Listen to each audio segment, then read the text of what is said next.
அனைத்து சங்க நிர்வாகிகளுக்கும் உறுப்பினர்களுக்கும் சம்மேளன நிர்வாகிகளுக்கும் என்னுடைய முதற்கண் நன்றி நன்றி நன்றி. எப்படி ஒரு விசிட்டிங் கார்டோ அதுபோல் நான் ஒரு விசிட்டிங் கார்டு தான். இந்த நிகழ்ச்சி நடைபெறுவதற்கு நான் ஒரு விசிட்டிங் கார்டு தான். இந்த நிகழ்ச்சி சிறப்பாக நடைபெறுவது என்றால் வந்திருந்து வாழ்த்திய அனைத்து விருந்தினர்களும் அதுபோன்றே நமது 23 சங்கத்தைச் சேர்ந்த உறுப்பினர்களும் நிர்வாகிகளும் சம்மேளன நிர்வாகிகளும் இவர்கள் இல்லை என்றால் இந்த விழா இல்லவே இல்லை. அனைவருக்கும் என்னுடைய வாழ்த்துக்கள். அனைவரின் முகமாகவே நான் இந்த விழாவை நடத்த நான் ஒற்றுக்கொண்டேன். செல்வமணியை பாராட்டுகிறேன் என்றால் அது அனைத்து உறுப்பினர்களும் அனைத்து நிர்வாகிகளும் சேரும் என்பதை நான் தயவு செய்து இந்த மேடையிலே சொல்ல விரும்புகிறேன். ஏன்னா அவங்க இல்லைன்னா இந்த ஃபங்க்ஷன் இல்லை. அப்போ எல்லா புகழையும் நான் எடுத்துக்கொள்ள நான் விரும்பவில்லை. என்னுடைய சக தோழர்களும் சக நிர்வாகிகளும் சக உறுப்பினர்களும் சேர்ந்து இந்த விழாவை நாங்கள் நடத்திருக்கோம். நாங்கள் முதல்ல எஸ்பிஎம் சாரை கூப்பிடலாமா அப்படின்னு நினச்சோம். கூப்பிடும்போது அவர் சொன்னார், சாருக்கு உடம்பு சரியில்லை, அவர் வாழ்த்துறை மட்டும் வாங்கிக்கலாம் அப்படின்னு ஒரு ஃபோன் மட்டும் பண்ணோம். ஆனால் இந்த வயதிலும் இந்த விழாவில் எங்களை வாழ்த்த வந்திருக்கின்ற திரு எஸ்பிஎம் அவர்களுக்கு உண்மையாகவே அவரை நான் பார்க்கவே இல்லை. அவர் ஏன்னா எதிர்பார்க்கவே இல்லை. சார் வருவாங்க நான் எதிர்பார்க்கவே இல்லை. என்னை கூப்பிட்டு செல்வமணி நான் வந்திருக்குமான்னு சொல்லும்போது எனக்கு ரொம்ப ரொம்ப ரொம்ப சந்தோஷம். எல்லாரும் வந்ததை விட உங்களுடைய வருகை எங்களை மிக சிறப்பித்தது சார். இந்த மே தின விழா நமக்கு 3 விஷயங்களை நினைவுபடுத்துறதுக்கு இல்லை நம்ம தெரிஞ்சுக்கிறதுக்கு ஒரு காரணமாக இருக்கணுங்கிறதுக்காக தான் இது. எல்லாரும் என்னை ப்ரொடியூசர்ஸ் பாராட்டும் போது எனக்கு கொஞ்சம் பயமாக இருந்தது. ஏன்னா எங்கள் பெப்சி மீட்டிங் நடக்கும்போதே சொல்லுவாங்க, சார் நீங்கள் பெப்சி பிரசிடென்ட் மாதிரி இல்லை, ப்ரொடியூசர் கவுன்சில் பிரசிடென்ட் மாதிரி பேசிக்கிட்டு இருக்கீங்கன்னு. நீங்கள் வேறு என்ன ஏதாவது பாராட்டினீங்கன்னா எங்கள் ஆளுங்க நினைப்பாங்க, அடடா இது உண்மைதான் போலுது அப்படின்னு. அதனால் நான் என்ன என்னோட மனைவி சொன்ன மாதிரி ஒரு 30-35 வருஷம் ஆச்சு நான் வரும்போது. நான் உங்களை மாதிரி தான் நானும் சென்னைக்கு வரும்போது கோடம்பாக்கத்திலிருந்து வடபழனி எடிட்டிங் ஸ்டுடியோ போகிறதுக்கு 25 காசு இல்லாத ஒரு சூழ்நிலையில், ஏழ்மையின் சூழ்நிலையில் நடந்து தான் நான் வந்துட்டுருக்கேன். கோடம்பாக்கம் ஸ்டேஷனில் இறங்கினா வடபழனி வாகினி ஸ்டுடியோவில் எங்களோட எடிட்டிங் ரூம், அதுக்கு பெரும்பாலும் நான் நடந்து தான் வந்திருக்கேன். ஆனால் இன்றைக்கி ஒரு வசதியோட நல்ல குடும்பத்தோட சொசைட்டியில் மரியாதையோட உங்கள் எல்லோரோட அன்பை பெற்றவனாக இருக்குன்னா அதுக்கு காரணம் என்னோடய உழைப்பு மட்டும் இல்லை, என்னோட பணிபுரிந்த அனைத்து தொழிலாளர்களும் தான் இதுக்கு காரணங்கிறத நான் நெஞ்ச முழுக்க நான் உணர்ந்திருக்கேன். அப்போ என்னால் ஆனால் ஏதாவது ஒரு உதவி என்ன உதவி பண்ணலாம்? அப்போ இவங்களை எஜுகேட் பண்ணும். ஏன்னா சினிமா மாறிக்கிட்டே இருக்குது. மாறுகின்ற சினிமாவுக்கு நம்ம மாற்றிக்கலைன்னா சினிமா நம்மளை புறம் தள்ளிட்டு போயிட்டே இருக்கும். ஃபிலிமில் இருந்தது, ஃபிலிமில் இருக்கும்போது அது டிஜிட்டல் மாறுது. அப்போ நிறைய என் கூட பணிபுரிஞ்சவங்களை சொல்கிறேன், டிஜிட்டல் ஒர்க் பண்ணும். என்னோட எடிட்டர் எதுவும் சங்கர் அவர் இப்போ இல்லை, அவங்ககிட்ட சொல்கிறேன், டே டிஜிட்டல் இது பண்ணுறான்னு. செல்வமணி அதெல்லாம் வேண்டாம், ஒரு அசிஸ்டண்ட்டை வச்சுக்கலாம். காலம் மாறும்போது டிஜிட்டல் மொத்தமாக அவனை ஓரம் கட்டிடுச்சு. நான் அசோக் மேத்தாவில் இருக்காங்க. அசோக் மேத்தா என் கூட ஒர்க் பண்ணும்போது அவர் டிஜிட்டலில் கன்வெர்ட் ஆகிறாரு. அவர் எனக்கு ஒரு ஐடியா கொடுக்குறாரு, செல்வமணி நம்ம டிஜிட்டல் கன்வெர்ட் ஆகலான்னு. நான் தான் 2வது படம் இந்த டிஜிட்டலில் தமிழ் சினிமாவில் எடிட்டிங் பண்ண 2வது படம் என்னோட படம் தான். அவருக்கு அது எடிட்டர். அப்போது நானும் அவரும் அதில் கன்வெர்ட் ஆகலைன்னா அங்கேருந்து நாங்கள் காணாமல் போயிருப்போம். அப்போ முதல்ல தெருக்கூத்தாக இருந்த சினிமா மேடை நாடகமாக மாறுச்சு. அப்போ தெருக்கூத்து கொஞ்சம் காணாமல் போயிடுச்சு. மேடை நாடகமாக இருந்த சினிமா, மேடை நாடகமாக இருந்த கலை மறுபடியும் சினிமாவாக மாறும்போது ரெகுலராக எவ்வரி சாட்டர்டே சண்டேல ட்ராமா போட்டிருந்த இதெல்லாம் காணாமல் போயிட்டாங்க. சினிமா வர ஆரம்பிச்சது. ஆனால் அதே நடிகர்கள் தான் இருக்காங்க, மேடையில் நடித்த நடிகர்கள் தான் இருக்காங்க. அன்னைக்கு 4 யூனியனாக இருந்தது, 24 யூனியன் தேவைப்பட்டுச்சு. இன்னைக்கு இப்போ 24 யூனியனாக வந்துட்டு இருக்கும். இப்போது அடுத்த ஸ்டேஜுக்கு சினிமா வந்திருக்கு. இதில் யாரும் இல்லாமலும் படம் எடுக்கலாம், எல்லாரும் வச்சுக்கிட்டு படம் எடுக்கலாம். அடுத்த லெவலுக்கு நம்மளை எல்லாரும் நம்ம தயார்படுத்திக்கணும். இன்னைக்கு உலகத்தில் ரொம்ப டிமாண்ட் எது தெரியுங்களா? பணம் இல்லை, தொழிலாளி தான். இன்னைக்கு உலகத்தில் ரொம்ப டிமாண்டாக இருக்கும் தொழிலாளி தான். அந்த உண்மை நமக்கு தெரியல. முதல்ல அந்த உண்மை நம்ம தெரிஞ்சுக்கணும். நாம் எவ்வளோ முக்கியமானவங்க. எங்கே நம்ம பின்னாடி போயிடுவோம்னா, வளர்கின்ற தொழிலில் நாம் அப்டேட் பண்ணிக்கலன்னா, அது எதுவாக வேணாலும் இருக்கட்டும், டைரக்ஷனாக இருக்கட்டும், சினிமாட்டோகிராஃபியாக இருக்கலாம், எடிட்டிங்காக இருக்கலாம், சாப்பாடு போடுறதா இருக்கலாம், சாப்பாட்டு தட்டை வந்து க்ளீன் பண்ணுறவங்களா இருக்கலாம், டிரைவிங்காக இருக்கலாம், இல்லை லைட்மேனாக இருக்கலாம், டெக்னீஷியனாக இருக்கலாம், மேக்கப்பாக இருக்கலாம், டான்ஸாக இருக்கலாம், ஃபைட்டாக இருக்கலாம், எது ஒன்றாலும் இருக்கலாம். ஆனால் அப்டேட் ஆகிட்டே இருக்கு. நம்ம வந்து நான் புலன் விசாரணை எடுக்கும்போது இந்த வசதி இருந்தால் நான் நிச்சயமாக இந்த சினிமா தமிழ் இங்கிலீஷ் சினிமா மாதிரி எடுக்கணும்னு நினச்சேன். ஆனால் இங்கிலீஷ் சினிமாவே எடுத்திருப்பேன் இந்த வசதி அப்போ இருந்திருந்தா. அப்போ உங்களுக்கு இப்போ இந்த வசதி கிடைச்சிருக்கு. இப்போ இருக்கிற டைரக்டர்ஸுக்கு, டெக்னீஷியன்ஸுக்கு அளப்பரிய வசதிகள் கிடைச்சிருக்கு. அதை நாம் பயன்படுத்திக்கிட்டோமா நிச்சயமாக நம்மளை யாரும் இந்த இடத்துல அசைக்க முடியாது. அது மட்டும் இல்லாமல் சினிமா யாருக்கு சொந்தம்னு நினைக்கிறீங்க நீங்கள்? ப்ரொடியூசர்ஸுக்கா? நிச்சயமா இல்லை, நிச்சயமா இல்லை. தமிழ் சினிமாவில் 30-40 வருஷம் இருக்கிற ப்ரொடியூசர்ஸ் யாரோ ஒருத்தர் 2 பேர் தான். இப்போ தியாகராஜன் சார் இருக்காரு, சிவா சார் இருக்காங்க, இது மாதிரி சில கம்பெனிஸ் இருக்கு, தானு சார் இருக்காங்க. அதாவது விரல் விட்டு எண்ணக்கூடிய ப்ரொடியூசர்ஸ் தான் 30-40 வருஷம் இருக்காங்க. ஆனால் இங்கே இருக்கிற ஒவ்வொருத்தரும் சாப்பாடு போடுறவங்கள இருந்து, சாப்பிட்றவங்கள இருந்து, டிரைவிங்கில் இருந்து நம்மளாம் எவ்வளோ நாள் இருக்குங்க? 30-40 வருஷம் குறைவு இல்லாமல் இங்கே எல்லாரும் இருக்கும். 40 வருஷம் சினிமா நமக்கு தான் சொந்தம். இந்த சினிமாவை காப்பாற்ற வேண்டியது நாம தான் இதனோட உண்மையான உரிமையாளர்கள் நாம தான். இன்னைக்கு தமிழ் சினிமாவில் ஒரு விபத்து நடக்கக்கூடிய ஒரு வாய்ப்பு இருக்கு. அதை தயவு செய்து நாமளும் கேட்டுகிட்டே இருக்கோம். நான் பல மேடைகளில் நான் சொல்லியிருக்கேன், என்ன பிரச்சனை, உங்கள் பிரச்சனை எங்களுக்கு சொல்லுங்க, எங்கள் சைடில் ஏதாவது தவறு இருந்தால் நாங்கள் அதை திருத்திக்கிறோம். பெப்சியோட சைடில் இல்லை என்னோட தனிப்பட்ட முறையில் உங்கள்கிட்ட பேசும்போது தவறோ இல்லை செயல்முறையில் தவறோ இருந்தால் சொல்லிங்க, மாற்றிக்கலாம். ஏன்னா 50 வருஷமாக ஒரே குடும்பமாக இணைந்து வாழ்ந்துருக்கோம். சில நேரம் சின்ன சின்ன பிரச்சனை வந்திருக்கும். அப்படின்னா இது வரைக்கும் எந்த பதிலுமே இல்லை. அப்போ பதில் இல்லாமல் எனக்கு சம்பளம் இல்லாமல் ஒரு கூலிக்காரன் கிடைப்பான்னு நீ நினச்சினா, இன்றைக்கி சம்பளம் இல்லாமல் கூலிக்காரனா கொஞ்சம் பேர் வரலாம். ஆனால் நாளைக்கு நீ அவன் சம்பளம் கொடுத்து தானே ஆகணும்.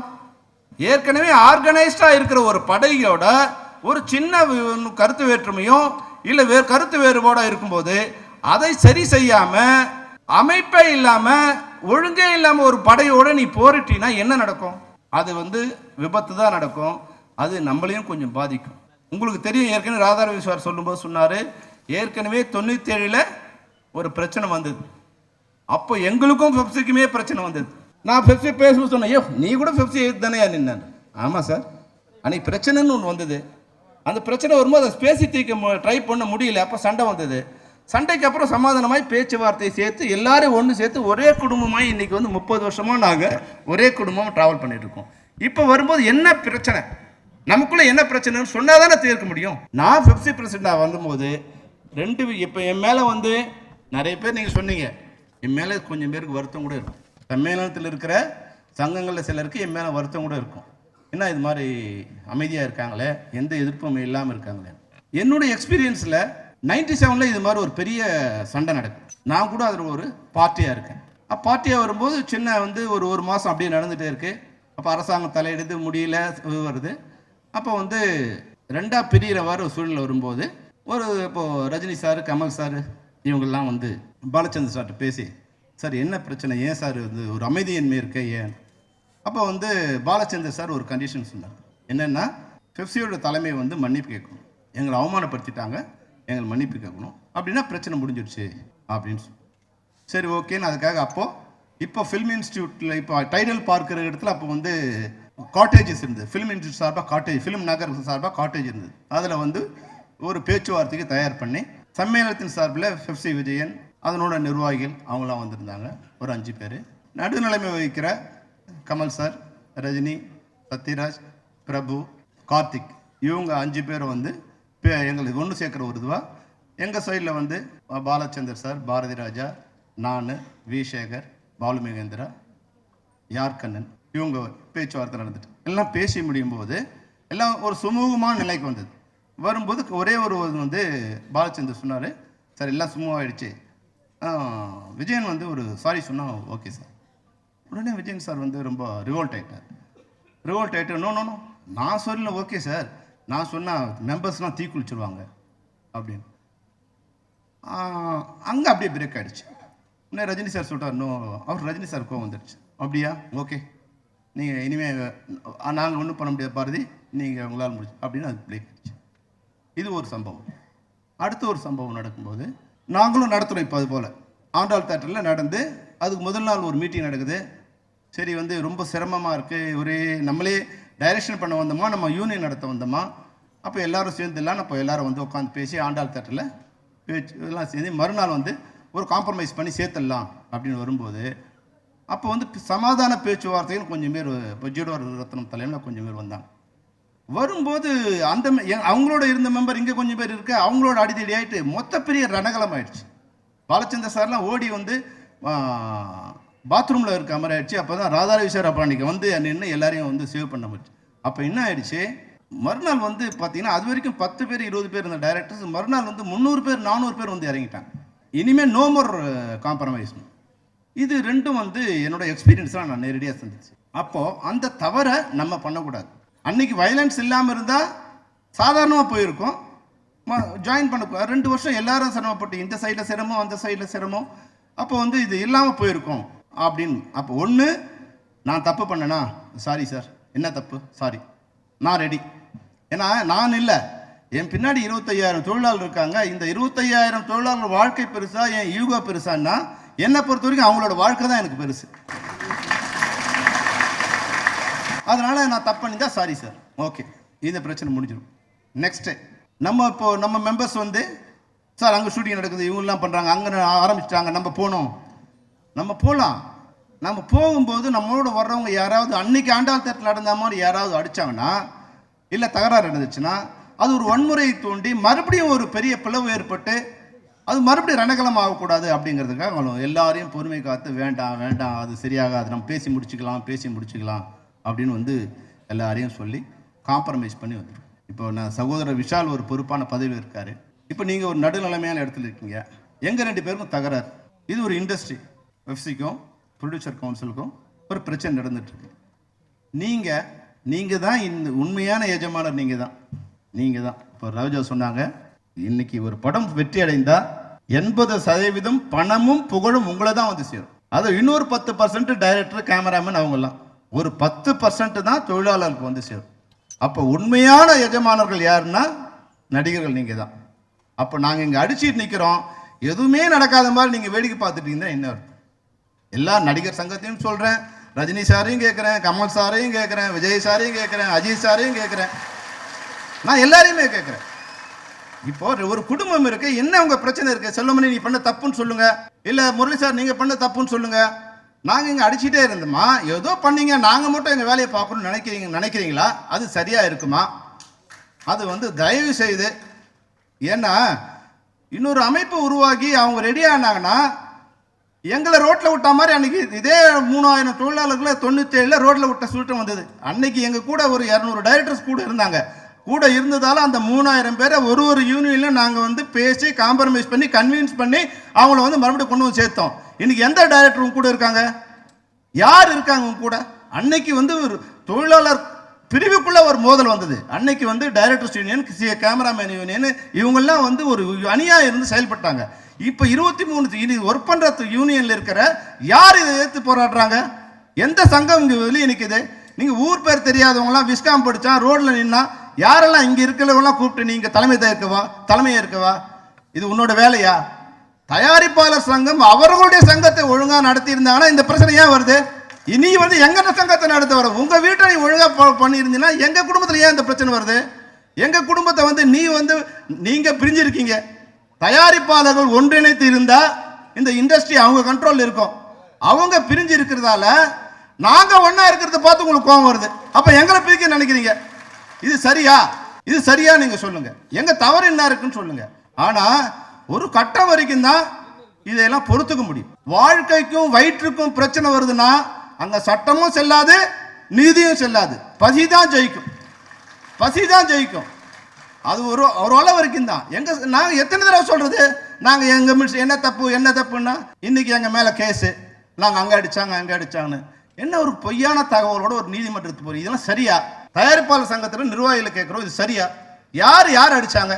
ஒரு பொய் கம்ப்ளைண்ட் எடுத்துட்டு போய் கொடுத்து அதை ஒரு கேஸ் ஆக்கி இன்னைக்கு நீதிமன்றத்தில் வந்து நான் எங்கள் சம்மன் வந்திருக்கு, நீங்க வரணும்னு. யார் ஒரு இடத்துல ஒரு தகராறு இருந்ததா? அப்போ ஏதோ ஒரு பேப்பரை ரெடி பண்ணி என்னதான் பிரச்சனைன்னு தெரியாம நீங்க வந்து எங்களை மாறி பண்ணிட்டே இருந்தா என்னன்னா நான் மறுபடியும் பேசி அதை வார்த்தைகளால் பேசி யாரையும் காயப்படுத்தக்கூடாதுன்னு நினைக்கிறேன். ஆனால் நீங்கள் எங்களை கொல்லணும்னு நினச்சி முடிவு எடுத்துட்டீங்கன்னா அது சரியாக இருக்காது. மறுபடியும் நாங்கள் சொல்கிறேன், விஷால் சாருக்கு சொல்கிறேன், நீங்கள் நடிகர் சங்க பொதுச் செயலாளராக இருக்கீங்க, பெப்சியோட தப்பு இது, நீங்கள் தப்புன்னு நீங்கள் சொல்லுங்கள் சார், நாங்கள் சரி பண்ணிக்கிறோம். அது மாதிரி வந்து தயாரிப்பாளர் சங்கத்தினு சொல்கிறேன், இல்லை தயாரிப்பு அரசுக்கும் நான் முதல்வருக்கும் கடிதம் எழுதி உள்ளேன்.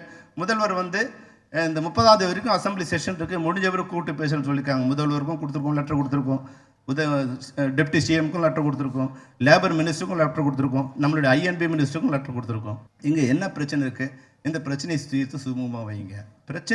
பிரச்சனை வந்து வேற வேற பிரச்சனை இருக்கும்போது, நம்ம வீட்டில் பிரச்சனை இருக்கும்போது பக்கத்து வீட்டுக்காரங்கிட்ட சண்டை போட்டு நம்ம வீட்டை ஒன்றாக்க நினைக்கிறது. நம்ம வீட்டில் இருக்கிற பிரச்சனையை சரி பண்ணிங்கன்னா பக்கத்து வீட்டுக்காரனை திட்ட வேண்டிய அவசியம் இல்லை, சண்டை போட வேண்டிய அவசியம் இல்லை. அதனால் தயவுசெய்து தயாரிப்பாளர் சங்கத்துக்கு இந்த மே தினத்தின் மூலம் ஒரு வேண்டுகோளையும், யாரையும் காயப்படுத்தாமல் வைக்கணும். எங்கள் மீது பொய்யான குற்றச்சாட்டுகளை, பொய்யான தகவல்களோட வழக்கு போடுறத, போலீஸில் கம்ப்ளைண்ட் கொடுக்குது, இதெல்லாம் நிறுத்திட்டு உங்களுடைய உண்மையான பிரச்சனையோடு வாங்க. எங்கள் பிரச்சனையை நாங்கள் சரி பண்ண தயாராக இருக்கோம். அதை மீறி எங்கள் வாழ்க்கையை நீங்கள் அழிக்கணும்னு நினச்சிங்கன்னா, நான் அழியும் போது யார் அழிஞ்சா என்ன அப்படிங்கிற நிலைமை வந்துடும். இதுதான் நடக்கும். தண்ணி போகுது, 1 அடி போகுது, 2 அடி போகுது, 3 அடி போகுது, நான் வந்து இது வரைக்கும் நிற்குது, நான் எக்கி நிற்கிறேன். ஏன்னா நான் மூச்சு விடணும் இல்லையா? மேலே போகும்போது நான் என்ன பண்ணணும், கை காலில் நான் வந்து ஆட்ட தான் செய்யணும். ஏன்னா அப்போ தான் நான் மேலே வர முடியும். இதுதான். அப்போ தொழிலாளர்கள் வந்து இங்கே 25,000 பேர் இருக்காங்க. உங்களோட வந்து 50 வருஷமாக அவங்களோட பணிபுரிஞ்சிருக்காங்க. பல கோடிகளை நீங்கள் எங்களுக்கு தர வேண்டியிருக்கு. பல கோடிகள் தயாரிப்பாளர் சங்கம் உட்பட, தயாரிப்பாளர் சங்கமே எங்களுக்கு பாக்கி இருக்குது. அதில் இருக்கிற உறுப்பினர்கள் பாக்கி இருக்காங்க. இதையெல்லாம் கொடுத்து நாங்கள் பணம் கொடுக்கலன்னு சொல்ல, 80% எங்களுக்கு சம்பளம் வந்திருக்கு. 20% அப்படி இப்படி நாங்கள் அட்ஜஸ்ட் பண்ணி, எத்தனை தடவை படம் ரிலீஸ் ஆகும்போது எங்களுக்கு பேச்சுவார்த்தை பண்ணி எங்கள்கிட்ட வந்து நீங்கள் காம்ப்ரமைஸ் பண்ணி எங்களோட சம்பளத்தை, இது வரைக்கும் வராத செக்குகள் எங்கிட்ட இருக்குது. வந்த செக்குகள் என்ன பல கோடி இருக்குது, வராத செக்குகளும் சில கோடி இருக்குது. அப்போ நாங்கள் 1 கோடி எங்கள்கிட்ட செக்கு இருக்கும்போது நீங்கள் 10,000 தொழிலாளர்களுடைய உழைப்பு அங்கே வந்து பணம் கொடுக்கப்படாமல் இருக்கணும். அது 1 கோடி இல்லை. இப்போ விஷால் சார் 5 கோடி விட்டு கொடுத்தாருன்னா ஒரு படத்தில் அவர் வாங்குகிற சம்பளத்தில் ஒரு பங்கு. ஆனால் நாங்கள் 1 கோடி விட்டு கொடுக்குறோம்னா 10,000 தொழிலாளர்கள் 1000 ரூபாய் விட்டு கொடுக்குறாங்க. அதை நீங்கள் உணர்ந்துக்கணும். 1 கோடி அங்கே இல்லை, 10,000 தொழிலாளர்கள் அங்கே. அப்போ இதையெல்லாம் உங்களுக்கு அட்ஜஸ்ட் பண்ணி நாங்கள் வந்துக்கிட்டு இருக்கோம். மறுபடியும் நீங்கள் பிரச்சனையை வந்து சரி பண்ணாமல் அது மறுபடியும் கீறி புண்ணாக்குனீங்கன்னா அது சரியாக வராது. அதுபோல் இப்போ நம்மகிட்ட இருக்கவங்க கூட கொஞ்சம் பேருக்கு என் மேலே வருத்தம் இருக்குது. சில யூனியனில் என் மேலே கொஞ்சம் வருத்தம் இருக்குது. அதை நான் என்ன நினைக்கிறேன்னா, எங்கள் அப்பா என்னை திட்டிகிட்டே இருப்பார், என்னை அடிச்சுட்டே இருப்பார். ஆனால் எங்கள் அப்பா இறந்த பிறகு தான் எங்கள் அப்பாவோட அருமை எனக்கு தெரிஞ்சுது. எங்கள் அப்பா அடித்த ஒரு அடியும் தான் நான் இந்த மேடையில் நிற்கிறதுக்கு உண்டான காரணம் அப்படின்னு நான் உணர்ந்துக்கிட்டேன். அதுபோல் என் மேலே வருத்தத்தில் இருக்கிற கொஞ்சம் சோழால் நீங்கள் உணர்ந்துப்பீங்க. நிச்சயமாக நான் இல்லாத காலகட்டத்தில் செல்வமணின்னு ஒருத்தர் இருந்து நமக்கு வாழ்க்கையை சரி பண்ணால் நீங்கள் எல்லோரும் உணர்வீங்க. அதை நான் இருந்து பார்க்கணுன்னு நான் ஆசைப்படுறேன். அவ்வளோதான். இந்த பிஎஃப்இங்கிறது சாதாரண விஷயம் இல்லை. உங்களுக்கு தெரியாது. இதுக்காக 3 வருஷம் போராடி இருக்கும். 3 வருஷம் போராடி இருக்கும். ஒரு முறையும் ரிஜெக்ட் சாரை வேணால் கேட்டுப்பாரு. இப்போ இஎஸ்ஐயில் இருக்கார். எல்லாரும் டவுட், இது எப்படி நடக்கும். எல்லா நேரத்துலையும் வந்து ஃபெயிலியர் 3 வருஷமாக எல்லாமே நடக்கலை. அப்போ வந்து உண்மையாக வந்து இந்த நேரத்தில் நம்ம சென்ட்ரல் மினிஸ்டர் எல் முருகன் சாருக்கு நான் நன்றி சொல்ல விரும்புகிறேன். ஏன்னா அவர் வந்து சென்ட்ரலில் இருக்கிற லேபர் மினிஸ்டரு அவங்க அஃபீஷியல்ஸ் வர சொல்லி இது எப்படி பண்ணால் எங்களுக்கு வரும். ஏன்னா நம்மளோட ஒரே மைனஸ் என்னென்னா, இன்றைக்கி வந்து இவர் ப்ரொடியூசர், நாளைக்கு அவர் ப்ரொடியூசர், நாளைக்கு அவர் ப்ரொடியூசரு. அப்போது யார் உனக்கு பெர்மனெண்ட்டான எம்ப்ளாயரை இல்லாமல் நீ எப்படி இது பண்ணுவோம், எம்ப்ளாயி இஎஸ்ஐ எப்படி கழட்ட முடியும்? அப்போது நமக்கு நாமே முதலாளி, நமக்கு நாமே தொழிலாளி அப்படிங்கிற ஒரு அமைப்பு தான் ஃபெஸ்ராங்கிறது. ஏதோ வெளியே இருக்கிற ஒரு பாடின்னு வந்து கொஞ்சம் பேருக்கு இப்போ வந்து ஒரு சின்ன டவுட் இருக்குது. ஃபெஸ்ராங்கிறது பெப்சியால் இயக்கப்படுகின்ற ஒரு அமைப்பு. இது என்ன ஆகுன்னா, நமக்கு ஒரு முதலாளிவோ நம்ம ஒரு கம்பெனி ஃபார்ம் பண்ணிட்டோம். இதன் மூலம் பல்லாயிரக்கணக்கான கோடி இஎஸ்ஐ கிளைம் பண்ணாமல் போனோம். சார் ஒன்றா கேட்டு பாருங்கள், பல்லாயிரக்கணக்கான கோடி கிளைம் பண்ணாமல் இருக்குது. அவங்க கட்டுற பணம் அப்படியே இருக்குது. ஒரே ஒரு விஷயம் சொல்கிறேன் நான். நம்ம ஜூனியர் ஆர்டிஸ்ட் ஒருத்தர் வந்து நம்மகிட்ட வந்து நான் இருக்கிற சொல்லியிருக்கேன் கொஞ்சம் சில பேர்கிட்ட. இப்போ நீங்கள் எல்லோரும் இருக்கிறதா சொல்கிறேன், அதுக்கு உதவி பண்ண ஒரு சார் தான். அவர் வந்து அழுதுட்டு என் ஒய்ஃபுக்கு 2 கிட்னியும் ஃபெயிலியர் ஆகிடுச்சு, அவர் வந்து 20 லட்ச ரூபா கேட்குறாங்க, ராமச்சந்திர ஹாஸ்பிட்டலில் ட்ரான்ஸ்ஃபர், டோனர்ஸ்லாம் ரெடியாக இருக்காங்க, ஏதாவது ஹெல்ப் பண்ணுங்க. நான் சொன்னேன் சம்மேளனத்தால் 20 லட்சம்லாம் பண்ண முடியாது, ஒரு 1000 2000 10,000 50,000 வரைக்கும் பண்ணலாம், ஆனால் 50,000 வச்சும் பண்ண முடியாது. பேச்சுவாக்கில் அவர் சொன்னார், சார் நான் வந்து செக்யூரிட்டியாக கூட ஒர்க் பண்ணிட்டு இருக்கேன், எனக்கு சரியான வாய்ப்பு இல்லாதால எனக்கு இஎஸ்ஐ கார்டு இருக்குன்னு. அப்போ அதில் ட்ரை பண்ணலாமே என்ன? இல்லை சார் அது வந்து அமௌண்ட் அதிகமாகச்சுன்னா அவங்க கொடுக்க மாட்டாங்களான்னு. உடனே வந்து ரமேஷ்குமார் சாருக்கு ஃபோன் பண்ணேன், சார் இது மாதிரி எங்கள் மெம்பர் இருக்காரு, நீங்கள் அவர் நேராக வர சொல்லுங்கன்னு. சார் வந்து வெரிஃபை பண்ணி எலிஜிபிலிட்டி சர்டிஃபிகேட் ஒன்று கொடுத்தாரு. 20 லட்ச ரூபாய் இது வந்து ஒரு பைசா செலவு இல்லாமல் அந்த இது முடிஞ்சுது. இது மாதிரி இஎஸ்ஐங்கிறது வந்து 21,000 சம்பளம் வாங்குகிற தொழிலாளர்களுக்கு ஒரு வரப்பிரசாதம். இது எல்லா யூனியன்ல 21,000 சம்பளம் ரெகுலராக வாங்குறோம். ஒரு மாதம் நம்ம 50,000 வாங்குவோம், ஒரு மாதம் 3 மாதம் சம்பளமே இல்லாமல் இருப்போம். அது ஈக்குவலைஸ் பண்ணி 6 மாதத்துக்கு நமக்கு ஒரு வருஷத்துக்கு 2.5 லட்சம் ரூபாய்க்கு மேலே சம்பளம் வாங்காத தொழிலாளர்கள் 80% நம்ம பேர்கிட்ட இருக்காங்க. 25,000 தொழிலாளர்களில் 21,000 தொழிலாளர்கள் வருஷத்துக்கு 2 லட்சம் ரூபாய் கம்மியாக தான் ஒர்க் பண்ணுவோம், சம்பளம் வாங்குறாங்க. இவங்க எல்லாருக்குமே அந்த தகுதி இருக்கு, எல்லாருமே அந்த யூஎஸ்சிக்குள்ள பெனிஃபிட் அடையலாம். உங்களுக்கு பல்வேறு விதமான நன்மைகள் இருக்குது. அது மத்தியானம் வந்து அது தனியாக செஷன் முடியும் போது அதை வச்சு அவங்களுக்கு சொல்லுவாங்க. அப்போ இதை வாங்கிறதுக்காக சில நேரங்களில் நான் வந்து பல சங்கங்களை வந்து நான் கொஞ்சம் வலிஞ்சு பேசியிருக்கேன், கடிஞ்சு பேசியிருக்கேன். அதுபோல் இந்த அமைப்பில் யாரும் தனியாக சேர முடியாது. இந்த நம்ம சங்கங்களோட எந்த அதிகாரமும் இதனால் பறிபோகாது. சங்கத்தின் மூலம் மட்டும்தான் ஒருத்தர் வந்து ஜாயின் பண்ண முடியும். எப்படி சங்கத்தில் இருந்தால் நான் எப்படி பெப்சி பிரசிடென்ட்டாக வர முடியும்? நான் வெளியே இருந்தால் வர முடியுமா? என்னதான் இப்போ நடிகர் விஷால் வந்து நடிகர் சங்கத்தில் பெரிய ஆளாக இருந்தாலும், ரஜினி சார் பெரிய ஆளாக இருந்தாலும், அவர் ஒருவேளை நம்ம இருக்கிற டப்பிங் ஆர்டிஸ்ட் அசோசியேஷனில் பிரசிடென்ட் ஆகி வந்தால் தான் பெப்சி பிரசிடென்ட் ஆக முடியும். அதுபோல் இந்த ஃபெஸ்ராவில் மெம்பர் யார் ஆக முடியும்னா, பெப்சியில் இருக்கிற மெம்பர்ஸ் இருந்தால் மட்டும்தான் ஃபெஸ்ராவில் மெம்பர் ஆக முடியும். அப்போ வெளியே இருந்து யாரும் அதில் உள்ள ஜாயின் பண்ண முடியாது. இது உங்களுக்கு ஒரு பாதுகாப்பு. இது நடக்கக்கூடாதுங்கிறதுக்காக சில பேர் நமக்கு ராங்கான நியூஸ் கொடுக்குறாங்க. இது ஏன் கொடுக்கக்கூடாதுன்னு இப்போ வந்து, அதாவது வந்து கொடுக்குறதையும் கொடுத்தா கூட பக்கத்து சொல்கிறான், ஏன் இது பண்ணுறேன்னு. நாங்கள் வந்து சிவா சார் சொன்ன மாதிரி, தேரான் சார் சொன்ன மாதிரி 6 மாதம் அவங்களுக்கு சலாம் போடுறதுனா சலாம் போடுறது இல்லை சார், அப்படி பண்ணிக்கலாம் சார், உங்களுக்கு என்ன வேணும் சார், விதிமுறையாக மாற்றி கொடுத்துடலாம் சார், உங்களுக்கு என்னென்ன வேணும் சார். நாம் ஏற்றுக்கொண்ட விதிமுறைகள் விஷால் சார், நாங்கள் ஏற்றுக்கொண்ட விதிமுறைகள் வந்து தயாரிப்பாளர் வந்து கடைபிடிச்சாங்கன்னா அவங்களுக்கு 40% அவங்க செலவு மிச்சமாகும் சார். எந்த திட்டமும் இல்லாமல் படம் எழுப்புவதால் நீங்கள் நஷ்டம் அடைகிறீங்க. அது எங்களோட 1000 ரூபாய் சம்பளம் தான் அதில் பிரச்சனை, நீங்கள் காரணம் சொல்கிறீங்க. எங்களால் என்ன நஷ்டம்? திட்டமிடுதல் இயக்குனரோட செயல். அது இயக்குனர் சரியாக செயல் பண்ணி, அந்த திட்டமிடுதலுக்கு தயாரிப்பால் சரியாக ஃபண்டிங் பண்ணி, அதுக்கு சரியாக நடிகர்கள் அந்த நேரத்துக்கு வந்தாங்கன்னா இன்னைக்கு 1 கோடி ரூபாயில் எடுக்கிற படம் 60 லட்சம் ரூபாயில் முடியும் சார். 40 லட்சம் ரூபாய் அவங்களுக்கு வந்து லாபம் தயாரிப்பாளருக்கு. இது நாங்கள் ஒத்துக்கிட்டு இருக்கோம், சைன் பண்ணியிருக்கோம் சார். என்ன தெரியுமா சைன் பண்ணியிருக்கோம்? கொடுத்த பட்ஜெட்டை விட அதிகமாக போனால் எங்களுடைய சம்பளத்திலிருந்து பிடித்துக் கொள்ளலாம்னு டைரக்டர்ஸ் யூனியன் கையெழுத்து போட்டு கொடுத்துருக்காங்க சார். இது வரைக்கும் இந்த 100 வருஷம் சரித்திரம் நடந்திருக்கா? உங்கள் தயாரிப்பாளருக்கு இதை விட நாங்கள் என்ன சிறப்பு பண்ணணும்? நாங்கள் சொன்ன ரேட்டில் பணம் எடுத்து கொடுக்குறோம், சொன்ன டைமில் படம் எடுத்து கொடுக்குறோம், சொன்ன பட்ஜெட்டில் படம் எடுத்து கொடுக்குறோம் நாங்கள் சொல்லியிருக்கோம். இஃப் அட் ஆல் ஆர்டிஸ்ட் நேரத்துக்கு வரணும், ப்ரொடியூசர் தனியான நேரத்துக்கு எல்லாத்தையும் ரெடி பண்ணி கொடுக்கணும். இதையெல்லாம் நீங்கள் பண்ணாமல் எங்களை வந்து இது பண்ணாதீங்க. அப்போ நாம் எல்லாரும் ஒன்று சேரும்போது உங்களுக்கு இன்னைக்கு இந்த நஷ்டம் 40 லட்சம் ரூபாய் குறையுது. தயாரிப்பாளர்களும் ஒன்று நான் சொல்கிறேன், நீங்கள் 1 கோடி ரூபாயில் படம் எடுக்கிறீங்க, எங்களுக்கு எவ்வளோ தெரியுமா சம்பளம் கொடுக்குறீங்க? எங்களுக்கு நான் சொல்கிறது, தொழிலாளர்கள் நீங்கள் கொடுக்குறது 15 லட்சம் ரூபாய் சம்பளம் கொடுக்குறீங்க. 1 கோடி ரூபாயில் திரைப்படம் எடுக்கும்போது 15 லட்சம் ரூபாய் திரைப்படம் கொடுக்குறோம். அதுபோல் இப்போ லேட்டஸ்ட்டாக ஒரு படம் நடந்துட்டு இருக்கு. இப்போ விஜய் சாரோட படம் நடந்திருக்கு. இது இப்போ அதனோட பட்ஜெட் 400 கோடின்னு சொன்னாங்க. இப்போ எங்களுக்கு அவங்க கொடுத்த சம்பளம் வந்து 20 கோடி ரூபாய். எவ்வளோ பர்சன்ட் பாருங்க சார்? 5% சார். நீங்கள் 100 ரூபாயில் ஒரு படம் எடுக்கும்போது 5 ரூபாய் தான் எங்களுக்கு சம்பளமாக கொடுக்குறீங்க. இப்போ இந்த 5 ரூபாய் எங்களுக்கு கொடுக்காம நீங்கள் படம் எடுத்துருங்க சார், எங்களுக்கு வேணாம் சார், உங்களுக்கு லாபம் வந்துடுமா? என் கேள்வி அதுதான். இப்போ உங்கள் நஷ்டம் எவ்வளோ வருது?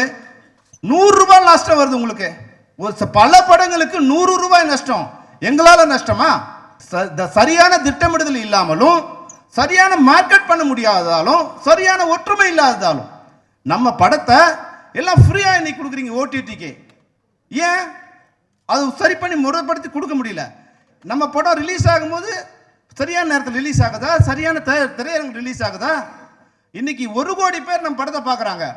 ஒரு பாட்டில் 1 கோடி ரூபாய் பணம் வருது. அதையெல்லாம் தயாரிப்பாளருக்கு வருதா?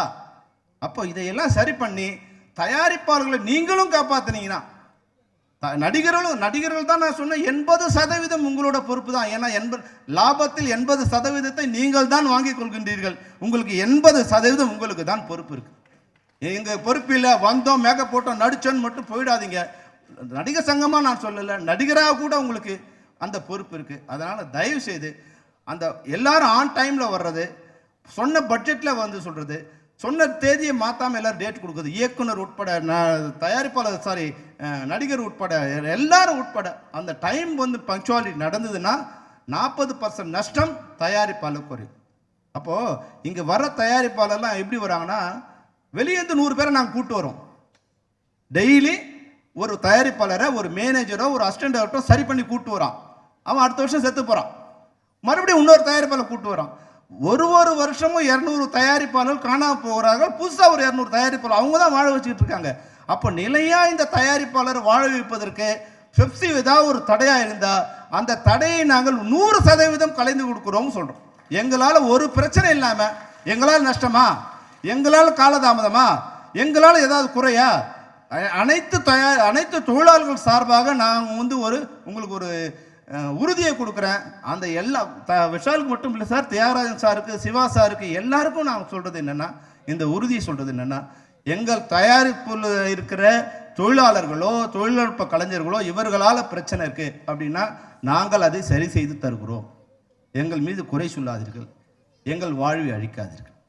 இதுதான் உங்க எல்லாருக்கும் நான் வைக்கிற வேண்டுகோள். தயவுசெய்து தப்பா பேசினா மன்னிச்சிடுங்க. நான் தப்பா பேசலை, அது சில நேரம் உண்மை வலிக்கும்.